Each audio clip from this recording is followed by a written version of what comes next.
Merci de rester avec nous. Mamadou Diop Decroix sur ce plateau de Toute la vérité. Vous avez tenu un point de presse et vous nous avez présenté un livre blanc de près de 60 pages, 56 pages ou 58 pages pour démontrer que Macky Sall a fait du forcing. Vous nous parlez de hold-up électoral en avançant des chiffres. Oui, le travail a été mené par la commission électorale de la coalition Idy 2019. Oui, et par des experts. Nous avons pris des experts qui sont ici, qui viennent aussi d'ailleurs, qui ont travaillé, plus évidemment la commission électorale, qui elle-même est composée d'experts. Parce que d'abord, c'est des intellectuels de haut niveau, c'est des militants aussi qui ont une grande expérience électorale de terrain. Par conséquent, c'est tout ce travail-là qui a donné le livre blanc. Nous avons pris aussi le temps pour que ce qui est dans le livre ne puisse pas être contesté. Oui, mais ça c'est il faut s'intéresser. Le jour du scrutin, vous avez bien vu ces messieurs-là qui ont voulu concentrer l'attention de l'opinion publique sur les procès-verbaux. Parce que tout est là. Ils nous ont fait le coup des procès-verbaux en 2016 au référendum. 1213 procès-verbaux, dont 561 qui ne correspondaient à aucun bureau de vote.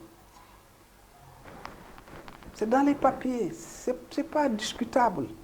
Allez regarder les résultats du référendum, vous verrez nombre de bureaux de vote à l'étranger, 1213.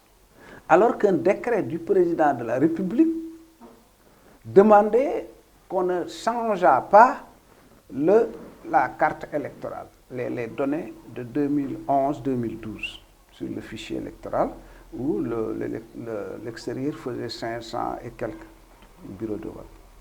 Donc ces 661 procès-verbaux qui ne correspondent à aucun bureau de vote sur le terrain, comment ils l'ont réparti, affecté des voix, etc., etc., pour dire que oui, le oui a gagné au référendum. C'est un problème important puisque 2017, un an après le référendum, le nombre de bureaux de vote est revenu à 545.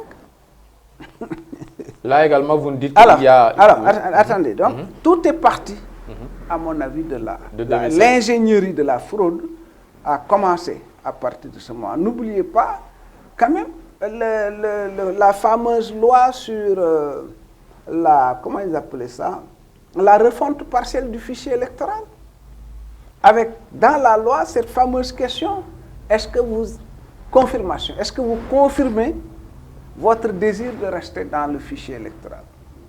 Nous leur avons dit à l'Assemblée qu'il faut enlever cette disposition, parce que c'est une porte ouverte, et c'était vrai, pour effacer tous les opposants connus du fichier. Ils diront que oui, bon, on les a interrogés, ils ont dit qu'ils ne voulaient pas confirmer. On leur a dit enlever la confirmation. Ils ont refusé. La majorité a voté la confirmation. Nous sommes descendus dans la rue. C'est la marche du 14 octobre. Le président a été obligé de nous recevoir et de demander qu'on tienne en compte nos préoccupations. Le projet est retourné à l'Assemblée. On a enlevé la confirmation. Mais l'objectif, c'était constamment de tout faire pour que l'électorat, ceux qui votent, effectivement, ne puissent pas aller trop loin au-delà de 3 millions d'électeurs. C'est pour ça qu'à l'époque, vous les avez entendus, oui, il y a 1 500 000 de stock mort. On va éviter les chiffres ici, donc donner les références du livre blanc. Ceux qui veulent véritablement analyser les chiffres, oui, ils pourront aller mais quand même, lire. pour terminer, Pape Cheikh, puisque c'est très intéressant, mais c'est vrai que le temps peut ne pas le permettre. Ce que je veux simplement indiquer, c'est que c'est deux choses. Sur Dakar, ils ont dit que le nombre d'électeurs a progressé de 115 000. Ils disent aussi que leurs résultats ont progressé de 97 000. Ça, c'est intéressant à noter. Au plan national, ils ont dit que le fichier a augmenté, enfin les votants de 1 million et quelques, et que le candidat de Benno a eu 900 000 et quelques sur le 1 million. Voilà. Oui, oui, oui, ça s'entend. Maintenant, eux, ils disent encore une fois que vous voulez salir la belle victoire de Macky Sall dès le premier tour, plus de 58%. Et votre livre blanc aura le même sort que le livre blanc de Wade et de ses partisans après les législatives. Ça va faire... Ils peuvent le dire, ça m'étonnerait qu'ils disent autre chose. Moi, je pense qu'ils diront plus. Ils vont nous insulter. Ça a bien commencé d'ailleurs. Ils vont nous insulter. Bon. Je ne vais pas en rire. Un livre de plus? Livre blanc? Je ne vais pas en rire. J'en serais triste. C'est-à-dire qu'aucun livre blanc ne peut comment je peux le dire, sert toujours à quelque chose. Le livre blanc de 2017 de notre coalition aux législatives, il sert déjà à quelque chose. Ils avaient à l'époque répondu longuement. Bon, cette fois-ci, peut-être qu'ils répondront, mais en fait, je pense que ce qui est important pour nous, c'est que l'opinion, le peuple qui vote, sache exactement comment on a confisqué son suffrage. Et nous allons prendre les dispositions nécessaires pour le faire. Nous verrons aussi les partenaires du Sénégal, nous verrons aussi les autorités religieuses. Parce que n'oubliez pas que nous avions décidé délibérément de ne pas créer de problème. On n'est pas d'accord avec le résultat proclamé. On ne saisit pas le Conseil constitutionnel parce que ça ne sert à rien. Mais en même temps, nous appelons à la paix et au calme. C'est ce que nous avons fait. Mais au-delà du symbole... Je termine. Oui. C'est ce que nous avons fait. Maintenant, nous dirons aux uns et aux autres, voilà ce qui s'est exactement passé. Pour éviter que la prochaine fois, parce que ça s'est déjà passé 3 fois, au référendum, ça on ne savait pas, aux législatives, tout le monde a su, mais ils améliorent leur ingénierie. En 2017, nous avons pu montrer tout cela. Donc, si aux prochaines élections, les règles ne changent pas, oui. Voilà. Votre silence en dit beaucoup, hein? Voilà. Ok. Si ça ne change pas, silence. Oui, ça ne change pas. Ok. Et d'abord, avant de parler de ces prochaines élections, au-delà du symbole, un livre blanc sur le plan politique, ça peut donner quoi? Oui, non, d'abord, c'est important, un livre blanc, c'est de dévoiler quelque chose qui était dans l'obscurité, dans le sombre. Voilà ce que l'objectif d'un livre blanc, c'est de dévoiler, c'est de montrer. Donc, nous avons dévoilé, nous avons montré, et c'est ça l'objectif. On va faire un travail d'explication, de sensibilisation, d'information. Tout ça, c'est pour l'avenir de ce pays-là. On ne peut pas continuer, Pape Cheikh Sylla, mais à traiter les Sénégalais de cette façon. On ne peut pas. Regardez, on ne se concentre là que sur le scrutin. Mais cette élection, c'est depuis très longtemps. J'expliquais hier quelque part que dans une émission qui doit passer en principe à la RTS, avec Alioune Omar Ndiaye, je ne sais pas si ça passera ou pas, j'expliquais que jusqu'à un mois des élections, on ne savait pas, à part le candidat Macky Sall, on ne pouvait pas savoir qui va être candidat à l'élection présidentielle à cause du parrainage. Est-ce que ça, c'est raisonnable? Ça n'existe pas au monde, à part le Sénégal. Une élection présidentielle qui s'approche, personne ne sait si tu vas être candidat ou pas. Voilà, ça c'est déjà important. comment dire, le parrainage. Le parrainage dit clairement, c'est les signatures qu'on compte. Ils n'ont compté aucune signature, parce que le papier, les centaines de kilos de papier qui ont été déposés au Conseil constitutionnel n'ont pas été regardés. Ils ont regardé les clés, les données électroniques, c'est ça qu'ils ont regardé. Il n'y a pas de signature. Alors, on vous supprime, on vous invalide au motif que certains ont signé pour vous, mais ont signé pour d'autres. Donc, vous n'avez pas atteint le niveau requis, vous êtes invalidé. Monsieur Sylla, vous ne serez pas candidat à la présidence de la République. D'accord. Mais la loi dit, ces personnes-là qui ont signé pour plus d'un candidat doivent être poursuivies et punies par la loi. Les gens ont montré que c'était des centaines de milliers.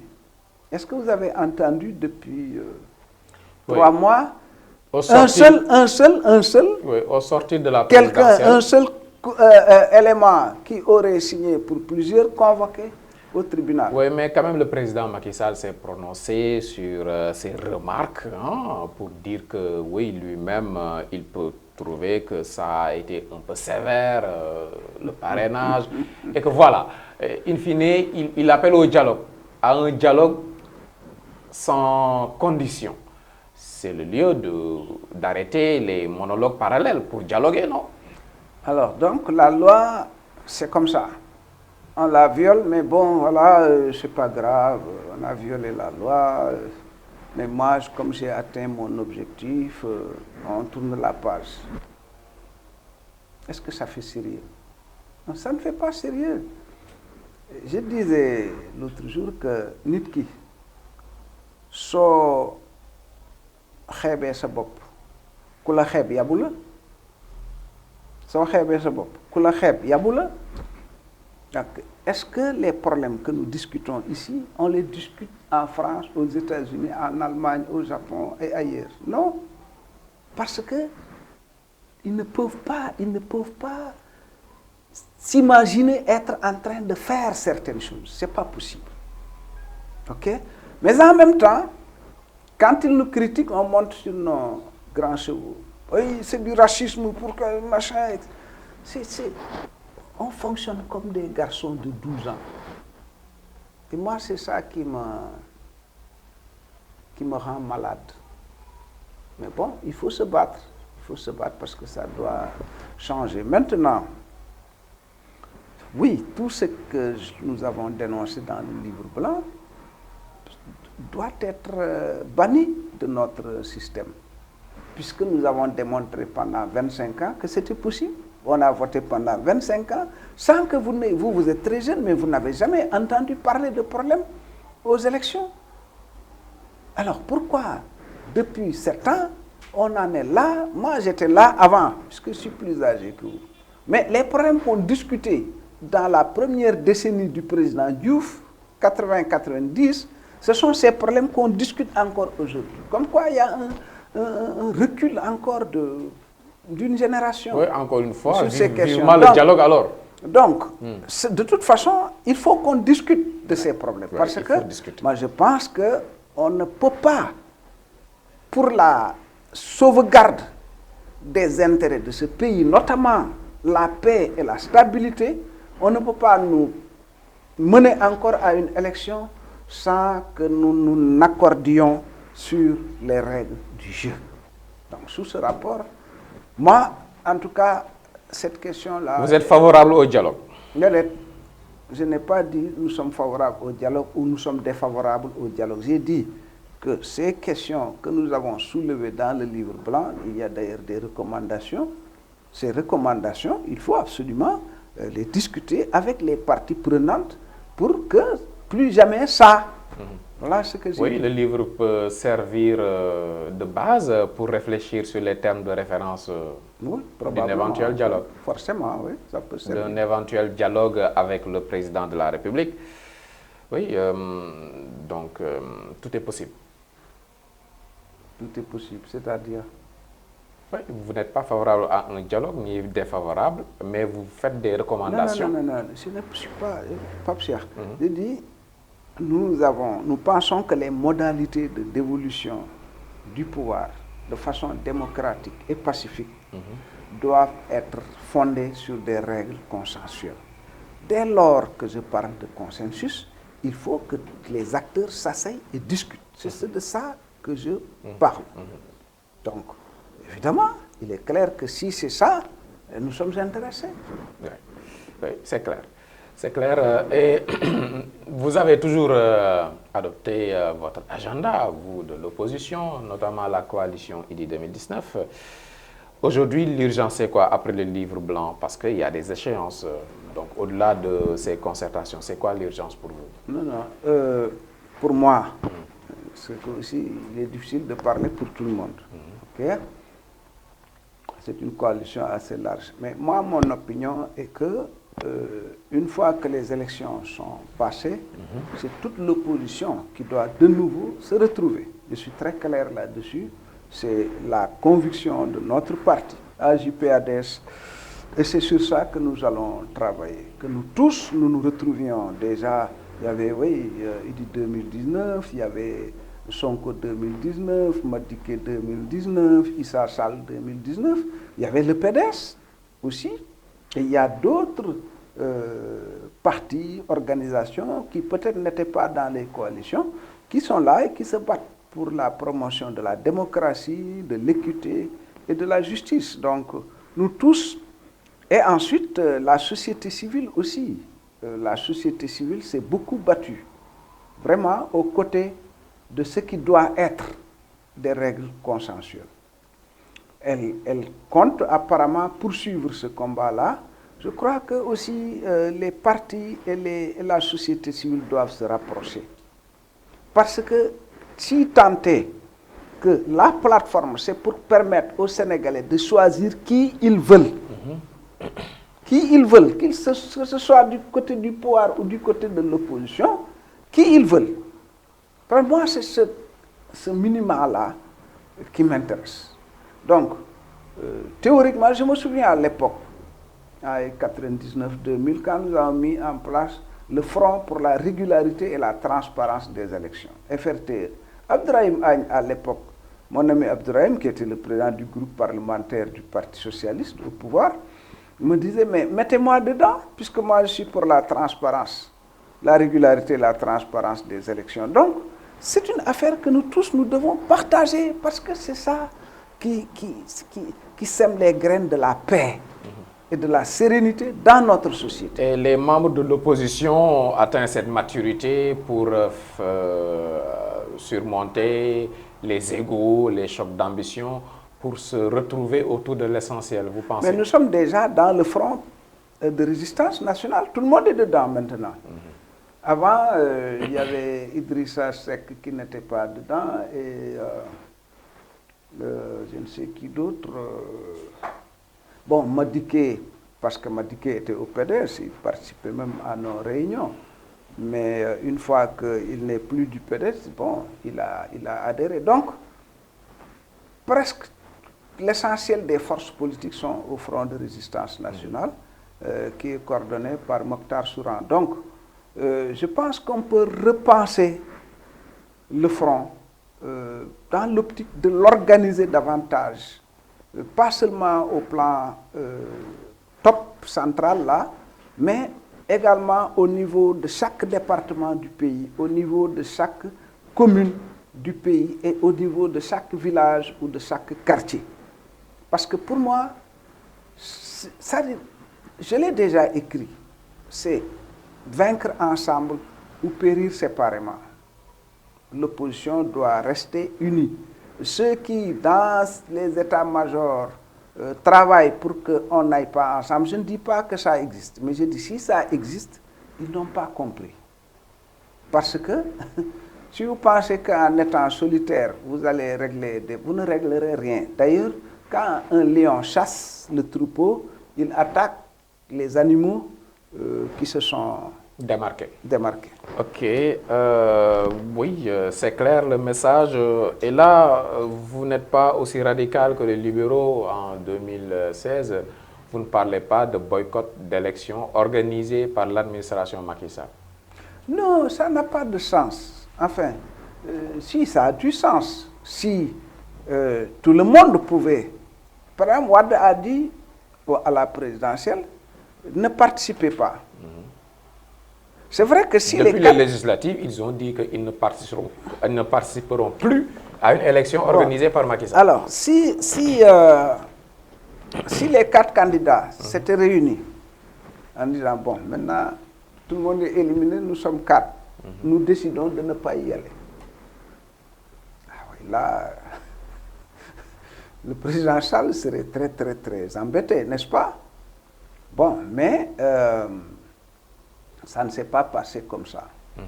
Donc, l'espace du scrutin est aussi un espace d'affrontement et de combat. On ne peut pas le laisser à Macky Sall. Ok. C'est tout. Rapidement, que répondez-vous à ceux qui se disent lassés par ce débat autour du processus électoral, de la transparence, que ce n'est pas le vrai débat, ce n'est pas l'agenda privilégié pour les Sénégalais? Il y a une certaine lassitude à leurs yeux.